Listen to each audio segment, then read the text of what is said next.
The Dark is Rising, Day 7, Part 1, The Hawk in the Dark. The walker said in a whisper, "No."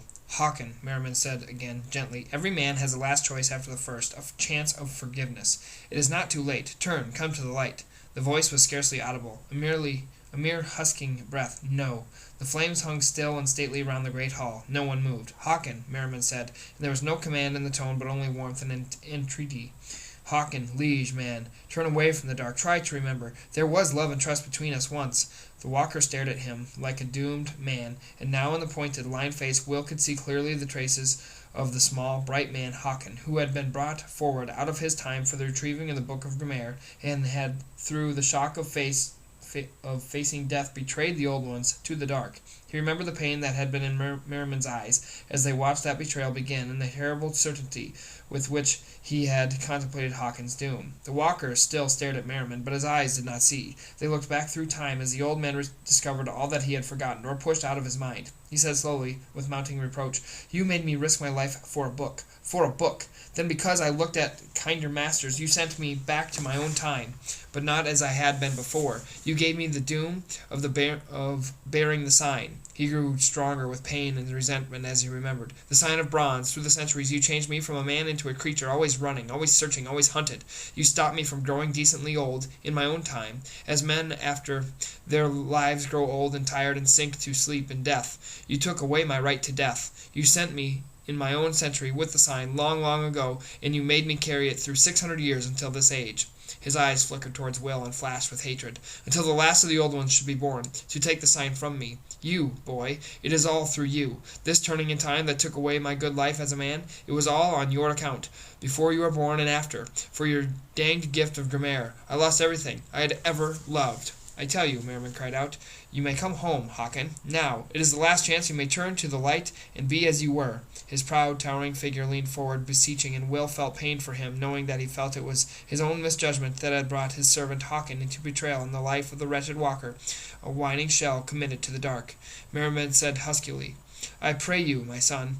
"No," the walker said, "I found better masters than you." The 9 flames of the dark round the wall sprang cold and high and burned with the blue light quivering. He clutched closer at the dark blanket wrapped round him and stared wildly about the hall. Shrilling defiant, he shouted, "Masters of the dark, I bring you in." And the 9 flames moved in closer from the walls to the center of the room, approaching Will and the 4 outward-facing old ones. Will was blinded by their blue-white brilliance. He could no longer see the walker. Somewhere beyond the great lights, the shrill voice shrieked on, high and mad with bitterness. "You risked my life for the book. You made me carry the sign. You let the dark hound me through the centuries, but never let me die. Now it is your turn." "Your turn, your turn," echoed the scream round the walls. The 9 tall flames moved slowly closer, and the old ones stood in the center of the floor and watched them approach.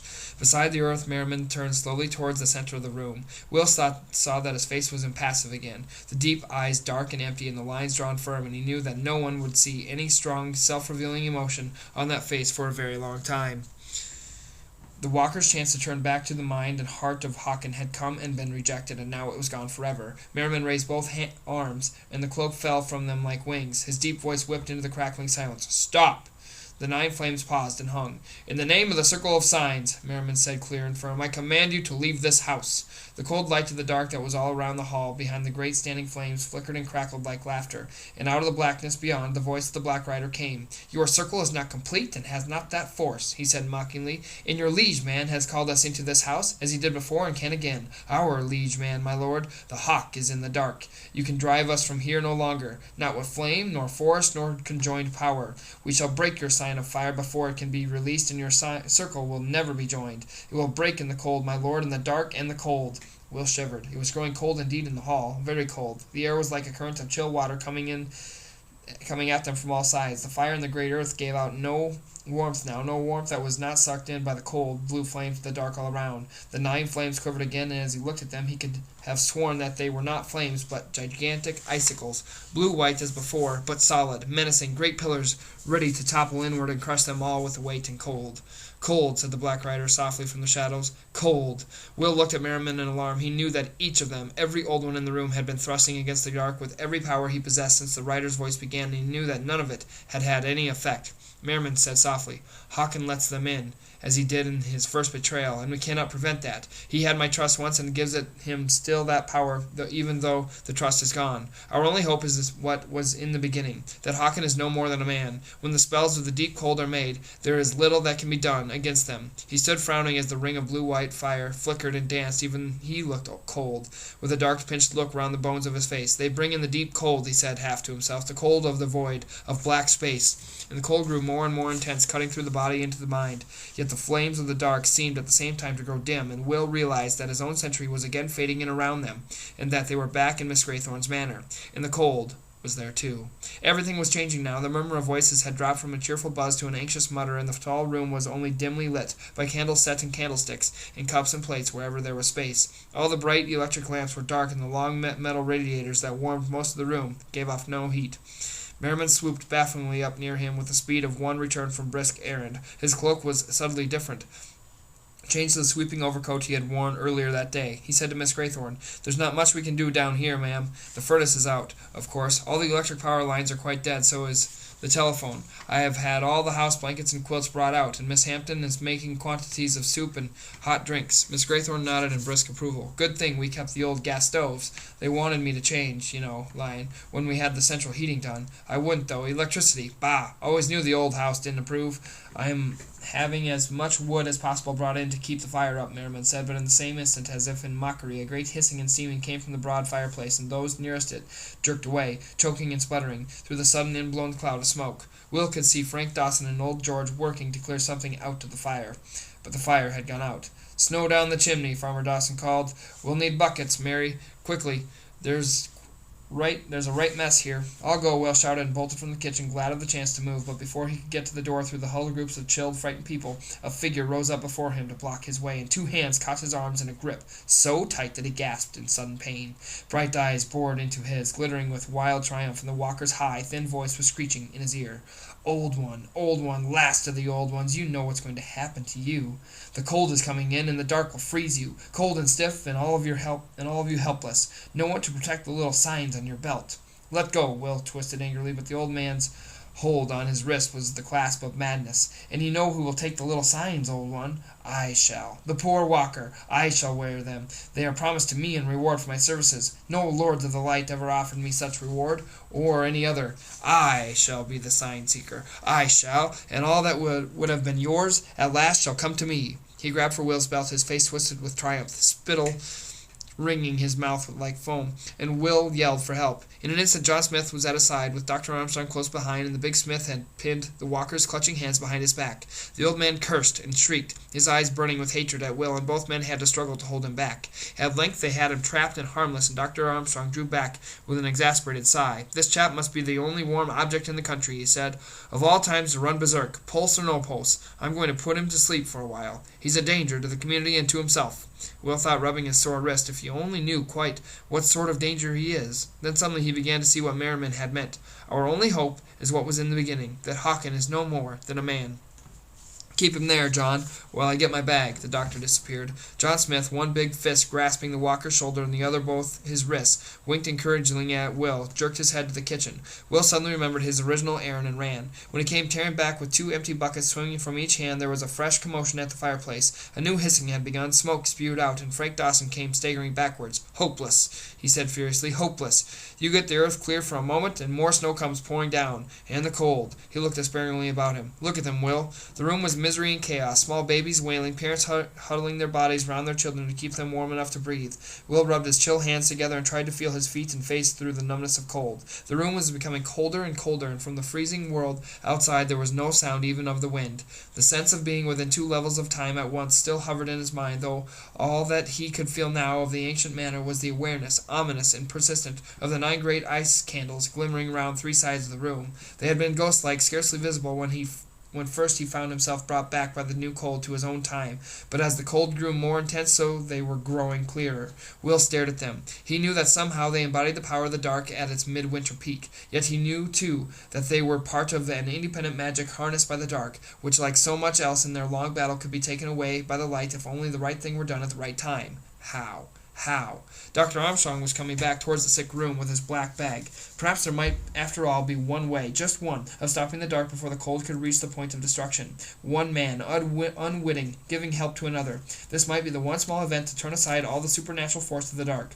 Will waited, suddenly taut with excitement. The doctor moved towards the walker, who still cursed incoherently in John the smith's grip, and he had slipped a needle deftly in and out of his arm before the old man knew what he was doing. "There," he said soothingly, "that'll help you. Have a sleep."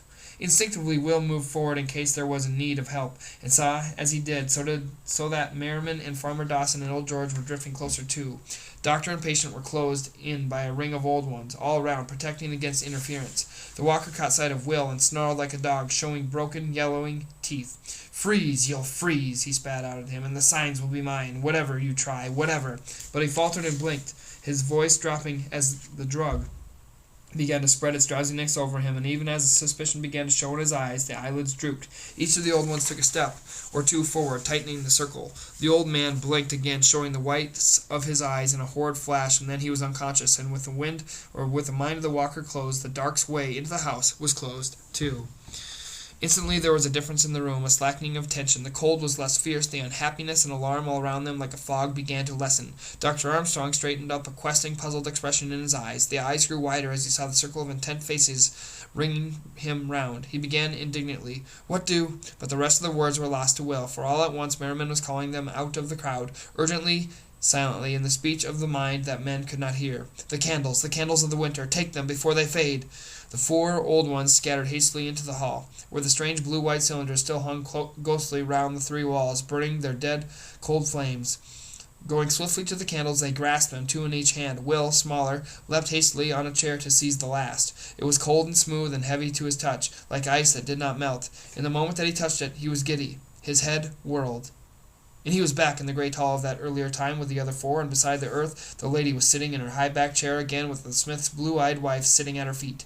It was clear, though, what was to be done. Bearing the candles of the dark, they advanced towards a great iron mandolin of holders on the massive table, and one by one fitted the candles into the 9 sockets that still stood empty in the center crosspiece. Each candle changed subtly as it was put in place. Its flame rose thinner and higher, taking on a blue-golden-white tinge instead of the cold, threatening blue. Will, with his one candle, came last. He reached through to fit it into the last holder in the very center of the pattern. As he did so, the flames of all the candles shot upwards in a triumphant circle of fire. The old lady said in her frail voice, "There is the power seized from the dark, Will Stanton. By cold magic they called up the candles of winter for destruction, but now that we have seized them for better purposes, the candles become stronger, able to bring you the sign of fire. See?" They drew back, watching, and the last central candle that Will had put in place began to grow. When its flame stood high above the rest, it took on color, becoming yellow, orange, vermilion red.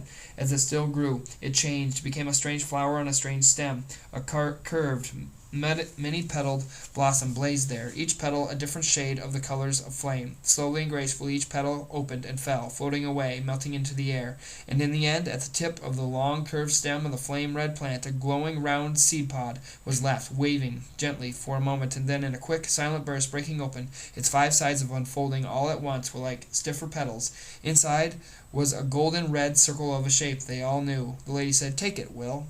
Will took 2 wondering paces towards the table, and the great slender stalk bent over toward him. As he put out his hand, the golden circle fell into it. Instantly a surge of invisible power struck him, an echo of what he had felt at the destruction of the Book of Grimmere, and as he staggered and balanced himself again, he saw that the table was empty. In a flash of time, everything that was on it had vanished, the strange flower and the 9 great blazing candles and the sign-shaped iron holder that had contained them all. Gone, all gone, all except the sign of fire. It was in his palm, warm to the touch, one of the most beautiful things he had ever seen. Gold of several different colors had been beaten together with great craftsmanship to make its cross-circled shape, and on all sides it was set with tiny gems, rubies and emeralds and sapphires and diamonds in strange runic patterns that looked oddly familiar to Will. It glittered and gleamed in his hand like all kinds of fire that ever were. Looking closer, he saw some words written very small around the outer edge.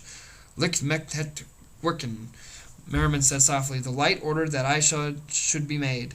They had all but one of the signs now. Jubilantly, Will flung up his arm into the air, holding the sign high for the others to see, and from every light in the hall, the circle of work gold caught brilliance, flickering as if it were made of flame. From somewhere outside the hall there came a great crashing roar with a long wail of anger through it. The sound rumbled and growled and came crashing out again. And, as a beat in his ears, suddenly Will was back again in Miss Graythorne's hall, with all around him the familiar village faces turned wondering to the roof and to the grumbling roar beyond. Thunder? Someone said, puzzled. Blue light flickered in all the windows, and the thunder slammed in so ear-splittingly close that everyone flinched. Again the light came, again the thundering roar, and somewhere a child began to weep thin and high. But as the crowded room waited for the next crash, there was nothing. No flash came, no thunder, not so much as a distant murmur. Instead, after a short breathless silence filled only by the hissing of the ashes in the earth, there came a soft pattering sound outside, growing gently, gradually louder, into an unmistakable slurred staccato against the windows and doors and roof. The same ominous voice cried out joyfully, "Rain!" Voices broke out all around in excitement. Grim faces beamed. Figures rushed to peer out to the dark windows, beckoning to others in delight. An old man Will never recalled seeing in his life before turned to him with a toothless grin. "Rain melt thick snow," he piped. "Melt in no time at all." Robin appeared out of the crowd. "Ah, there you are. Am I going loopy, or does this perishing room suddenly feel warm?" "It's warmer," said Will, pulling down his sweater. Beneath it, the sign of fire was now looped on his belt, secure with the rest. "Funny. It was so hideously cold for a while. I suppose they've got the central heating going again. Let's see the rain." A pair of boys dashed past them to the main door, but while they still fumbled with the handle, a series of quick, loud knocks came from outside, and there on the step, when the door opened, his hair flattened to his head by the soft, pouring rain, stood Max. He was out of breath. They could see him urgently gulp the air to make the words. "Miss Graythorne there, my father." Will felt a hand on his shoulder and saw Merriman beside him, and knew from the concern in his eyes that in some way this was the next attack of the dark. Max caught sight of him and came forward, rain running down his face. He shook himself like a dog. "Get Dad, Will," he said, "and the doctor if he can be spared. Mom's had an accident. She fell downstairs. She's still unconscious, and we think she's got a broken leg." Mr. Stanton had already heard. He dashed for the doctor's room. Will stared unhappily at Max. He called silently to Merriman, frightened. "Did they do that? Did they? The lady?" Said, "It's possible," said the answering voice in his mind. "They cannot harm you, true, and they cannot destroy men, but they can encourage men's own instincts to do them harm, or bring an unexpected clap of thunder when someone is standing at the top of a flight of stairs." Will heard no more than that. He was out of the door with his father and brothers and Dr. Armstrong following Max home. The King of Fire and Water. James still looked pale and distressed. Even when the doctor was safely arrived and examining Mrs. Stanton in the living room, he drew aside his nearest brothers, who happened to be Paul and Will, and moved them out of earshot of the rest. He said unhappily, "Mary's disappeared." "Disappeared? Honestly, I told her not to go. I didn't think she would. I thought she'd be too scared. Worry had sent stoical James close to tears." "Go where?" said Paul sharply. "Out to the manor. It was after Max went to get you. Gwenny and Bar were in the living room with Mum. Mary and I were in the kitchen making some tea, and she got all upset and said Max had gone far too long, and we ought to go back and check whether anything had happened to him. I told her not to be so daft. Of course we shouldn't go. But just then Gwen called me to go and make up the fire in there, and when I came back Mary was gone, and so were her coat and boots." He sniffed.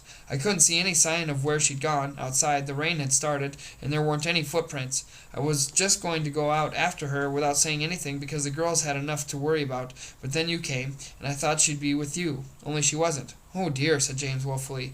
"She is a silly rear." "Never mind," Paul said. "She can't have gone far. Just go and wait for a moment to explain to Dad, and tell him I've gone out to pick her up. I'll take Will. We're both still dressed for it." "Good," said Will, who had hastily been trying to think of arguments for his going. When they were out in the rain again, the snow already began to squelch gray-white underfoot. Paul said, "Don't you think it's time you told me what all this is about?" "What?" said Will, astounded. "What are you mixed up in?" Paul said, his pale blue eyes peering severely through the heavy spectacles. "Nothing. Look, if Mary's going off might have something to do with it, you've absolutely got to explain." "Oh dear," Will said. He looked at Paul's threatening determination and wondered how you explained to an elder brother that an 11-year-old was no longer quite an 11-year-old, but a creature subtly different from the human race, fighting for its survival. "You didn't, of course." He said, "It's these, I think." Glancing cautiously about, he tugged his jacket and sweater clear of his belt and showed Paul the signs. "They're antiques, just buckle things that Mr. Dawson gave me for my birthday, but they must be really valuable because 2 or 3 weird people keep on turning up trying to get hold of them. One man chased me in Huntercombe Lane once, and that old tramp was mixed up with them somehow. That was why I didn't want to bring him home that day we found him in the snow." He thought how very improbable it all sounded. Paul said. And that fellow at the manor, the new butler, Lion, isn't it? Is he mixed up with these clowns? Oh, no, Will said hastily. He's a friend of mine. Paul looked at him for a moment, expressionless. Will thought of his patient understanding that night in the attic, at the beginning, and of the way he played the old flute, and knew that if there were any one of his brothers that he could confide in, it would be Paul. But that was out of the question. Paul said, Obviously you haven't told me the half of it, but that'll have to do. I'll take it you think these antique chasers might have nobbled Mary as some sort of hostage. They had reached the end of the driveway. The rain beat down on them, hard yet not vicious. It ran down the snowbanks, poured from the trees, turned road into the beginning of a rapidly moving stream. They looked up and down in vain. Will said, They must have. She'd gone straight towards the manor, so why didn't we see her on our way home? We'll go that way anyway to check. Paul tilted his head suddenly and glared at the sky. This rain, it's ridiculous. Just suddenly, out of all that snow, and it's so much warmer too. Makes no sense. He splashed off up the running stream that was Huntercombe Lane and glanced at Will with a baffled half-grin. But then a lot of things aren't making much sense to me at the moment. Ah, Will said. No. He splashed away noisily to cover his remorse and peered through the sheets of rain for some sign of his sister. The noise round them was astonishing now, an ocean noise of splattering foam and washing shingle and breaking waves as the wind brought the rains sluicing rhythmically through the trees, a most ancient noise, as if they stood on edge of some great ocean before men or their ancestors were ever born. Up the road they went, peering and doggedly calling, anxious now, everything they saw become strange all over again, as the rain carved the snow into new lanes and hillocks. But when they came to one corner, Will knew suddenly very well where they were. He saw Paul duck defensively beside one raised arm, heard the harsh, raucous croaking abruptly loud, and then gone, saw even through the flying rain the flurry of black feathers as a gaggle of rooks swooped low past their heads. Paul straightened slowly, staring. What on earth? Get over the other side of the road, Will said, pushing him firmly sideways. The rooks go sort of crazy sometimes. I've seen it before. Another shrieking swoop of birds came at Paul from behind, driving him forward, while the first dived again to force Will against the snowbank along the edge of the drift-buried wood. Again they came, and again Will wondered, dodging, whether his brother had realized that they were being herded like sheep, driven where the rooks wanted them to go. But even as he wondered, he knew that he was too late. The gray sheet of rain had separated them entirely. He had no idea where Paul had gone. He yelled in panic, Paul! Paul! But as the old one in him took control, calming the fear, he cut off the shout. This was not a matter for ordinary human beings, even of his own family. He should be glad to be alone. He knew now that Mary must be caught, somewhere held by the dark. Only he had any chance of getting her back. He stood in the driving rain, staring about him. The light was dying rapidly. Will unbuckled his belt and strapped it round his right wrist. Then he said a word in the old speech, and held up his arm, and from the signs a steady pathway of light beamed out as from a torch. It shone on ruffled brown water, where the road was becoming a river, deeper and flowing fast. He remembered that Merriman had said long before that the most dangerous peak of the Dark's power would come on the 12th night. Was that time now come? He had lost his place in days. They ran into one another in his mind. Water washed at the edge of his boot as he stood wondering. He jumped hastily backward to the snowbank edging the wood, and a brown wave in the road river took a large bite out of the snow wall on which he had been standing. In the light from the signs, Will saw that now other chunks of dirty snow and ice bobbed in the water as it flowed past. It was gradually undercutting the hard-packed banks left on either side of the snowplow and carrying away broken pieces like miniature icebergs.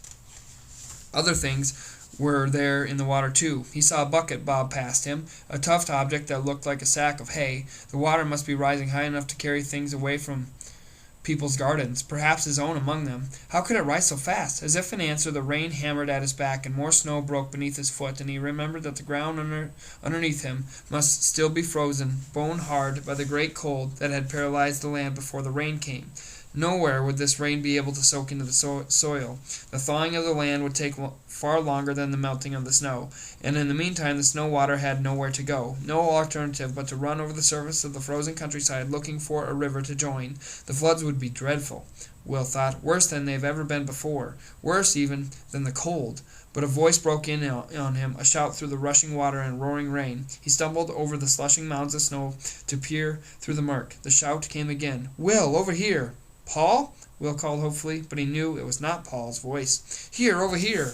The shout came from the river road itself. Out in the dark, Will held up the signs. Their light beamed out over the churning water and showed him what what he took at first for clouds of steam. Then he saw that the curling steam was the puffing of breath, great deep breaths from a gigantic horse standing foursquare in the water, small wild waves foaming past its knees. Will saw the broad head, the long chestnut mane, plastered wet to the neck, and he knew that this was either Castor or Pollux, one of the two great Shire horses from Dawson's farm. The light from the signs flicked higher. He saw old George, muffled in black oilskins, perched high on the back of the massive horse. "Over here, Will, through the water, before it rises too fast. We have work to do. Come on." He had never heard old George sound demanding before. This was the old one, not the amiable old farmhand. Leaning against the horse's neck, the old man urged it closer through the water. "Come up, Polly. Come by, Sir Pollux." And big Pollux snorted puffs of steam through his broad nostrils and took a few solid paces forward so that Will was able to stumble out into the river road and grasp at his tree-like leg. The water came almost to his thighs, but he was so wet from the rain already that it made little difference. There was no saddle on the great horse, only a sodden blanket, but with astonishing strength old George leaned down and heaved at his hand, and with much struggling he was up. The light from the signs strapped to his wrist did not waver through all the turning and twisting, but remained directly firmly forwards at the way they should go. Will slipped and slithered on the broad back, too wide for his straddling. George tugged him to sit in front, astride the great curving neck. "Polly's shoulders have taken greater weight than you," he shouted in Will's ear. Then they were swaying forward as the solid cart horse lurched off again, splashing through the growing stream, away from the Rook's wood, away from the Stantons' house. "Where are we going?" Will yelled, staring fearfully out at the darkness. He could see nothing anywhere, only the swirling water and the light of the signs. "We go to raise the hunt," the cracked old voice said, close to his ear. "The hunt? What hunt, George? I must find Mary. They've got Mary somewhere, and I have lost sight of Paul." "We go to raise the hunt," the voice at his back said steadily. "I have seen Paul. He is safe on his way home by now. Mary you will find in due course. It is time for the hunter. Will, the white horse must come to the hunter, and you must take her there.